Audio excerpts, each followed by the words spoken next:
तो दोस्तों iPhone 17 launch हो गया है। जैसे ही नया मॉडल आता है हमारे दिमाग में सबसे पहला ख्याल यही आता है, काश मेरे पास भी होता। क्योंकि आईफोन अब सिर्फ एक फोन नहीं रहा, इसे हम स्टेटस, इज्जत और पहचान से जोड़ चुके हैं। सोशल मीडिया खोलो, चारों तरफ बस यही दिखता है, नया आईफोन, नई जिंदगी।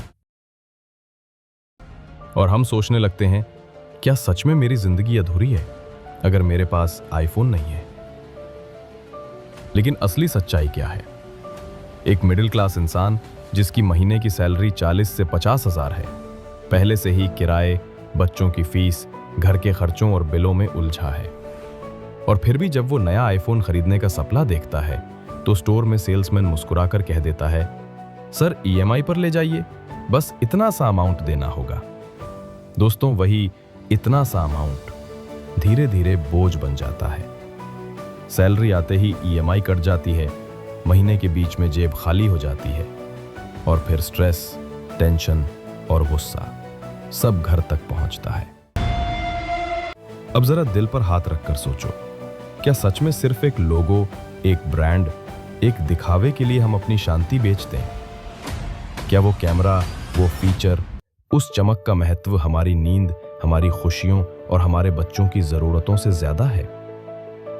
ईएमआई सुनने में आसान लगती है, सिर्फ 3,000 से 4,000 प्रति माह। लेकिन सच में वही ईएमआई कई बार माँ बाप की दवा, बच्चों की पढ़ाई और घर के जरूरी खर्चों से बड़ी हो जाती है। मिडिल क्लास की सबसे बड़ी मुश्किल यही है, अनप्लान्ड ईएमआई। दोस्तों जिंदगी की सबसे बड़ी गलती यही है, चाहत को जरूरत समझ लेना। आईफोन चाहिए, लेकिन क्या जरूरी है?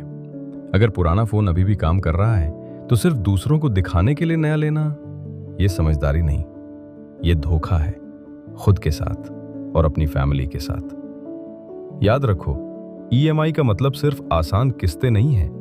ईएमआई का मतलब है कर्ज, और कर्ज का मतलब है बोझ। वो बोझ जो आपके मन से सुकून छीन लेता है। दूसरों को इंप्रेस करने के लिए मत जियो। लोग 2 दिन तालियां बजाएंगे, स्टोरी पर वाह लिखेंगे और फिर भूल जाएंगे। लेकिन ईएमआई आप हर महीने चुकाओगे अकेले। सच्ची अमीरी आईफोन रखने में नहीं है, सच्ची अमीरी इस सुकून में है कि महीने के अंत तक आपके पास पैसे बचे हैं। सच्ची अमीरी ईएमआई भरने में नहीं, बल्कि अपनी जरूरतें बिना उधार लिए पूरी करने में है। एप्पल का नया फोन हर साल आएगा, लेकिन आपकी फाइनेंशियल स्टेबिलिटी, आपका मानसिक सुकून, ये बार बार नहीं आते। स्टेटस दिखाकर तालियां 2 दिन मिलती हैं, लेकिन ईएमआई का बोझ कई साल तक चलता है। तो दोस्तों, अगली बार जब नया आईफोन आए, सबसे पहले ये सवाल खुद से पूछना, क्या ये मेरी जरूरत है या सिर्फ दिखावा? क्योंकि याद रखो, आईफोन आपका स्टेटस दिखा सकता है, लेकिन सुकून ही असली स्टेटस है।